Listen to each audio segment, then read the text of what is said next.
श्री स्वामी समर्थ। जय जय स्वामी समर्थ। जय महाकाली सर्वांना। सर्वांचाच आजचा दिवस अगदी सुखदायी, आरोग्यदायी आणि आनंददायी जाओ ही स्वामींच्या चरणी मी प्रार्थना करते। बघा, आजच्या व्हिडिओमध्ये मी तुम्हाला माघ पौर्णिमा, नव्याची पौर्णिमा जिला म्हटले जाते, त्या पौर्णिमेविषयी काही माहिती सांगणार आहे। अगदी सर्वांनाच नव्याची पौर्णिमा म्हणजे माघ महिन्यातील येणारी जी पौर्णिमा आहे, त्या पौर्णिमेच्या दिवशी काय करायचे असते, काय करायचे नसते हे बहुतांश लोकांना माहित नाही। त्यांच्यासाठी हा व्हिडिओ आहे।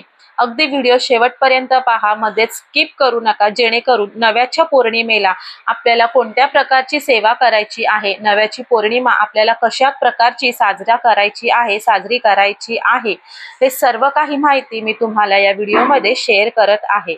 तर बघा, नव्याची पौर्णिमा म्हणजे नव वस्तूंची पौर्णिमा, नव वस्तूंची पूजा